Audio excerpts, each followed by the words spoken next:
والصلاة والسلام على سيد المرسلين أما بعد فأعوذ بالله من الشيطان الرجيم بسم الله الرحمن الرحيم الصلاة والسلام عليك يا رسول الله وعلى آلك وأصحابك يا حبيب الله نويت سنة الاعتكاف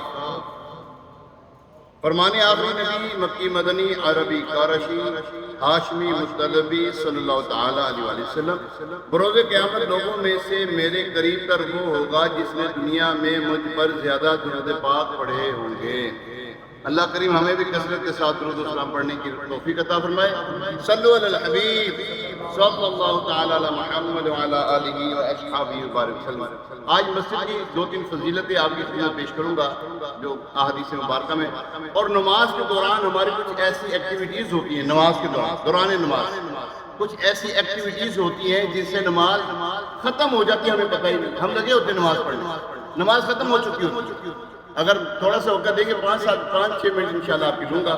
اللہ کریم ہمیں ان باتوں پر عمل پیرا ہونے کی توفیق عطا فرمائے۔ سب سے پہلے مسجد آباد کرنے کی فضیلت پر مشتمل فرامین مصطفیٰ صلی اللہ تعالیٰ علیہ وسلم۔ بے شک اللہ پاک کے گھروں کو آباد کرنے والے ہی اللہ والے ہیں، سبحان اللہ۔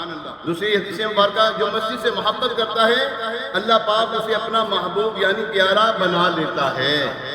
نمبر 3، جب کوئی بندہ ذکر یا نماز کے لیے مسجد کو ٹھکانہ بنا لیتا ہے تو اللہ پاک اس کی طرف رحمت کی نظر فرماتا ہے، جیسا کہ جب کوئی غائب آتا ہے تو اس کے گھر والے اس سے خوش ہوتے ہیں۔ یعنی جب بندہ آتا ہے مسجد کی طرف اللہ تبارک و تعالیٰ اس کے اوپر نظر رحمت فرماتا ہے، جب آتا ہے تو اللہ تبارک و تعالیٰ خوش ہوتا ہے کہ میرا بندہ آگے نماز کے لیے۔ الحمدللہ پیارے محترم حسین بھائیوں، دعوت اسلامی بھی نیکی کی دعوت عام کرنے مسجد بھر و تحریر کی جو ہے وہ ایک مشن لے کے چل رہی ہے۔ اللہ تبارک و تعالیٰ ہمیں مسجد آباد کرنے کی توفیق عطا فرمائے۔ آگے جس سے نماز کے جو ضروری مسائل ہیں وہ آپ کی خدمت پیش کرتا ہوں۔ حدیث پاک میں جو شخص رکوع و سجود مکمل نہیں کرتا، نماز اسے کہتی ہے اللہ تعالیٰ تجھے ہلاک کرے جس طرح تو نے مجھے ہلاک کیا۔ پھر اس نماز کو پرانے کپڑے کی طرح لپیٹ کر نمازی کے منہ پر مار دیا جاتا ہے۔ نیز ایک روایت میں یوں بھی ہے، بدترین چور ہے وہ جو نماز میں چوری کرے۔ عرض کی گئی یا رسول اللہ صلی اللہ علیہ وسلم فداک امی و ابی، میرے ماں باپ آپ قربان، نماز کا چور کون ہے؟ فرمایا جو رکوع و سجود مکمل نہ کرے۔ آج کل نماز میں کی جانے والی عمومی غلطیوں میں سے کچھ کو مد نظر رکھتے ہوئے آپ کی خدمت پیش کرتے ہیں۔ رکوع میں جھکنے میں کم از کم حد یہ ہے کہ ہاتھ بڑھائے تو گھٹنوں تک پہنچ جائیں، جبکہ مکمل رکوع یہ ہے کہ پیٹھ سیدھی بچھا دے، پیٹھ اپنی جو ہے سیدھی بچھا دے اس کو۔ رکوع کے لیے جھکنا نماز میں فرض ہے اور وہاں کچھ ٹھہرنا یعنی اطمینان سے رکوع کرنا واجب۔ کسی نرم چیز مثلا گھاس، روئی، قالین وغیرہ پر سجدہ کرنے کی صورت میں پیشانی اور ناک کی ہڈی کو اتنا دبانا ضروری ہے کہ دبانے سے مزید نہ دبے۔ ہڈی کون سی دبانی ہے؟ یہ والی نہیں، ہاں یہ والی، یہ جو ہے نا یہ والی، دبانے سے مزید نہ دبے۔ اگر پیشانی اتنی نہ دبی تو نماز ہی نہ ہوئی، جبکہ ناک کی ہڈی اتنی نہ دبی تو مکروہ تحریمی ہوگی اور اسے لوٹانا واجب ہوگا۔ ہمارے نا یہ جو ہمارا یہ الحمدللہ مسجد میں یہ جو کارپیٹ بچھا نا، میں سچی بات کہہ رہا ہوں، کروڑوں مسجدوں میں یہ جو کارپیٹ ہے نا بہت بہتر بچھا ہوا۔ ابھی پچھلے دنوں شعیب بھائی کسی کی شادی میں ہم گئے تھے، وہاں پہ کارپیٹ بچھا تھا، اس کے نیچے فوم بچھا ہوا تھا۔ اب میں پریشان تھا، میں کیا کروں تو کیا کروں، اللہ کا کر رہا ہے ایسا، مجھے وہاں پہ امام نہیں تھے، مجھے جماعت پڑھانی پڑی۔ الحمدللہ نماز کی سعادت مجھے ادا کرنی پڑ گئی، وہاں پہ جماعت قرآنی پڑی۔ الحمدللہ مجھے اللہ کا کرم ہے، بندہ وہ کہتے ہیں نا من جدہ وجدہ، جو کوشش کرتا ہے اس کو مل جاتا ہے۔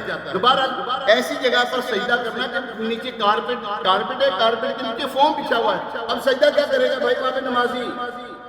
ہماری مسجدوں میں ایسے، اگر آپ کی محلہ کی مسجدوں میں ایسا ہے تو اس کو منع کریں، روکیں اس کو، نماز ہی نہیں ہو رہی۔ کیسے وہ ائمہ کرام ہیں، امام میں ہیں، امام مسجد ہیں، وہ پتہ نہیں کیسے ہیں، وہاں پر وہ ان کا دل مان جاتا ہے کہ وہاں پر نماز پڑھ لیں۔ نہیں ہوتی نماز، نہیں ہوتی تو نہیں ہوتی، مسئلہ یہ ہے۔ جب رکوع صحیح نہیں ہوا تو رکوع نہ صحیح ہوتا، فرض ختم ہو گیا۔ جب رکوع نہ ہوا تو پھر نماز کاہے کی ہوئی؟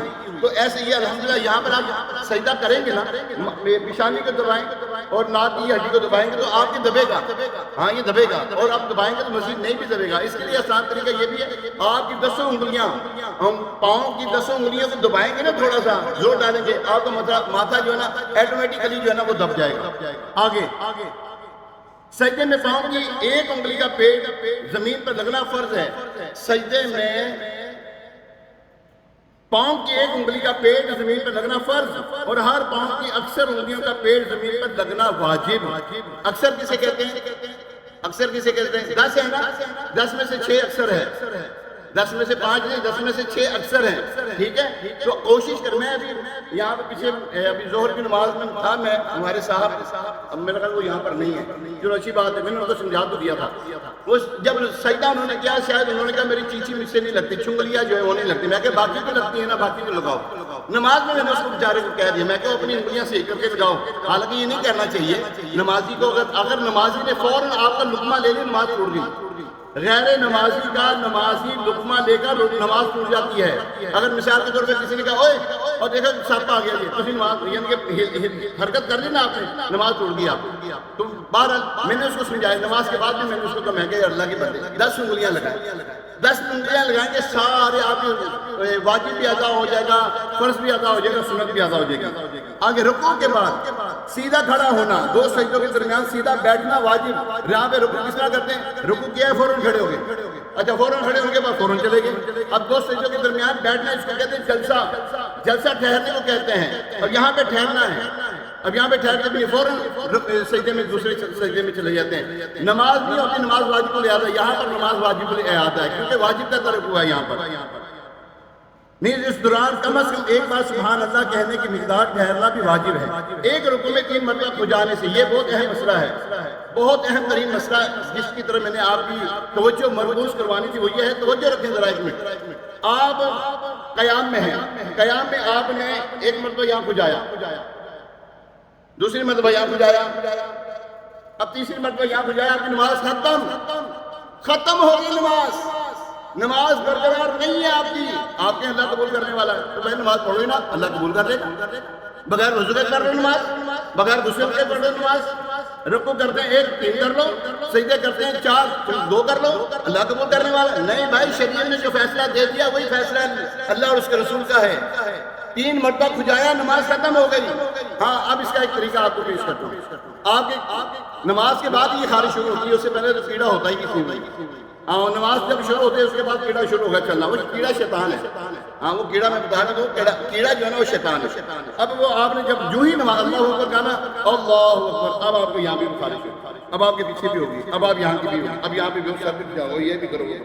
اب آپ نے یہاں پہ کھجایا، اب آپ کی سر پہ ہو رہی ہے، اب یہاں سے اوپر چلے جائیں، ہاتھ نہیں اٹھانا آپ نے، ہاتھ اٹھائے بغیر آپ یہاں پر آ جائیں، ہاتھ اٹھائے بغیر یہاں چلے جائیں، ہاتھ اٹھائے بغیر نیچے آ جائیں، لگے رہو، پھر نماز نہ پڑھو، پھر یہی کم لگے رہو۔ اس میں بھی بڑا احتیاط کرنے کی ضرورت ہے کہ بہت شارٹ پیریڈ میں آپ نے نماز پڑھنی ہوتی ہے، اور اس شارٹ پیریڈ میں بھی آپ کے ہاتھ ہی چلتے رہتے ہیں، پاؤں چلتے رہتے ہیں، کبھی کہیں جا رہے ہیں، کبھی کہیں جا رہے ہیں۔ اللہ کے بندو، نماز پڑھنے آئے ہو، ذرا صبر تو کرو۔ غوث الورا رحمۃ اللہ تعالیٰ علیہ، وہ پیران پیر روشن زمین قطب ربانی شہباز علامقانی شیخ سید عبد القادر جیلانی رحمۃ اللہ تعالیٰ علیہ، شیطان سانپ بن کے آپ کی گردن میں لپٹ گیا، آپ ٹس سے مسنا ہوئے، آپ کے سجدے کی جگہ پر آ گیا، آپ نے پیچھے کر کے نماز ادا کی، یہ نماز پڑھ لی۔ ہمارے یہاں کیا ہوتا ہے، مکھی آئے، مکھی نوٹ ڈالتے رہنے، سانپ نہیں آیا، ابھی سانپ نہیں آیا، کاکروچ نہیں آیا، چھپکلی نہیں آئی، ہم پریشان ہو جاتے ہیں۔ وہاں پر سانپ آپ کو ڈسٹرب کر رہا ہے، وہ کہنے لگا اے عبد القادر، میں نے اس رات اتنے لوگوں کی ولایت کو سلب کر دیا، ضائع کر دیا، تمہیں تمہارے علم نے بچا لیا۔ فرمایا خبیث، تجھے مجھے میرے علم نے نہیں، میرے رب نے مجھے بچایا ہے۔ تو بات یہ کہ اللہ والے جو ہے توجہ رکھتے ہیں، اب توجہ کس طرح رکھنی ہے، آپ اس کو دوبارہ قیام میں ہے، اس کو بھینچ کے رکھیں، کیونکہ شیطان روگوں میں خون کی طرح گردش کر رہا ہے، آپ اس کی گردش روک لینا، اس کو مضبوطی سے پکڑ کے رکھیں، اور پھر جمائی آپ نے وہ جمائیاں دے رہے ہوتے ہیں، آوازیں آ رہی ہوتی ہیں، استغفر اللہ، شیطان کر رہا ہے یہ کام۔ اب جمائی آئے تو آپ بھی تصور جمائی کہ انبیاء کو جمائی نہیں آتی، انبیاء کو، اچھا اگر یہ تصور نہیں آتا، آپ اپنا ہونٹ جو نا اوپر والے دانتوں سے نیچے والا ہونٹ بیچ لیں، پھر نہیں ہوگا۔ آگے ایک دو چیزیں اور پیش کریں۔ امام سے پہلے مقتدی کا رکوع سجود وغیرہ میں چلے جانا، اس سے پہلے سر اٹھانا مکروہ تحریمی ہے۔ نماز میں چہرہ پھیر کر ادھر ادھر دیکھنا مکروہ تحریمی ہے، جبکہ بغیر چہرہ پھیرے بلا حاجت ادھر ادھر دیکھنا مکروہ تنزیہی ہے۔ یہ چند چیزیں آپ کی خدمت پیش کی ہیں۔ نماز کے احکام ہے مکتبۃ المدینہ نے شائع کی ہے، ٹھیک ہے، آپ اس کا مطالعہ کریں، اللہ تبارک و تعالیٰ عمل کی توفیق عطا فرمائے۔ چند ایک یہ خاص مسائل تھے جو میں نے آپ کی خدمت پیش کیے ہیں، ابھی اور بھی انشاءاللہ کل آپ کی خدمت میں پیش کروں گا۔ اللہ تبارک و تعالیٰ عمل کی توفیق عطا فرمائے۔ اللہم صلی علی سیدنا و مولانا محمد امام الجود والکرم والہ وبارک وسلم۔ مالک کریم یا ارحم الراحمین اجنا سے حاضری قبول فرما، اسے ہمارے لیے ذریعہ نجات بنا۔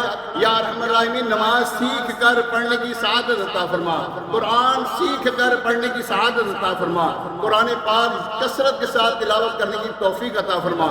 یہی ہے آرزو تعلیم قرآن عام ہو جائے، یہی ہے آرزو تعلیم قرآن عام ہو جائے، تلاوت کرنا میرا کام صبح و شام ہو جائے، تلاوت کرنا میرا کام صبح و شام ہو جائے۔ مالک کریم تیرے محبوب علیہ السلام کا فرمان، اس میں سے ایک فرمان شاہی یہ ہے، جس نے کسی کو دین کا مسئلہ سکھایا ایسا جیسے روئے زمین صدقہ خیرات کرنے سے افضل ہے۔ اے اللہ ہمیں دین کے مسائل سیکھنے کی توفیق عطا فرما، فقہ کے مسائل سیکھنے کی توفیق عطا فرما۔ یا اللہ ہم دین اسلام، یا اللہ ہمارا پیارا پیارا دین اسلام ہمیں سیکھنے کی توفیق عطا فرما۔ یا ارحم الراحمین بیماروں کو شفا دیتے، یا اللہ بیماروں کو شفا دیتے، ہمارے جیران رضا کو شفا عطا فرما، اس کے ماں باپ کو شفا عطا فرما۔ آجرہ باجی بیمار ہے، اللہ اس کو شفا عطا فرما، آجرہ باجی کی والدہ کو بھی شفا کام ملا، آجرہ نافع نصیب فرما۔ کہتے رہتے ہیں دعا کے واسطے بندے تیرے کر دے پوری آرزو ہر بے کو مجبور کی۔ ہمیں بتایا وسیم ہے کہ بیٹیاں بیمار ہیں، اللہ ان کی بیٹیوں کو شفا عطا فرما۔ جب آپ نے فرمایا نا کہ قیام میں کھڑے ہونا یہ بھی ظاہر فرمایا کہ جب مایا آتا آپ چھوڑیں تو آپ کی نماز ختم نہیں ختم ہوگی، یہ سنا ہے میں ہاں لوگوں میں یہ مشہور ہے، اگر آپ دونوں ہاتھ کھلے بھی چھوڑ دیں تو نماز نہیں ضائع ہوتی۔ یہ مایا نہ نہ نہ اب دیکھیں، اب یہاں پر ہاتھ میں کون سا ہے؟ ہاں قیام میں اگر کھڑے نہ نہ ایسا نہیں، اگر قیام میں آپ نے مایا اب دیکھیں مثال کے طور پر کوئی ایسا مسئلہ بیان کیا، میری نظر نہیں تھی اس کے اوپر، اب میری نظر پڑی تو مجھے رینیو کر دینا چاہیے۔ اب وہ کسی بھائی نے بتایا ہوگا ایسا مسئلہ، اس کی نظر نہیں ہوتی اس مسئلے کی طرف۔ اگر آپ کا بایاں ہاتھ اب یہاں پر آپ نے خارج کرنی ہے، کس طرح کریں گے؟ ابھی سے کریں گے، مجبوری ہے نا۔ ویسے تو احتیاط کریں نہ ہی ہٹائیں، اگر ہٹانا بھی پڑ جائے تو کوئی نماز نہیں ٹوٹتی اس سے۔ ہاں جی ایسا کہتے ہیں، ایسا ہے نہیں، ٹھیک ہے، وہ کہتے ہیں نا وہ انگوٹھا ایسا جما کے کھڑے رکھو کہ اب جیسے کیل ٹھوک دی گئی، وہ ایسے مسائل عوامی ہیں، شرن ایسا کوئی مسئلہ نہیں ہے۔ اللہم صلی علی سیدنا و مولانا محمد امام الجود والکرم والہ وبارک وسلم وصلی اللہ تعالی علی خیر خلقہ محمد وعلی آلہ وصحبہ اجمعین برحمتک یا ارحم الراحمین۔ السلام علیکم۔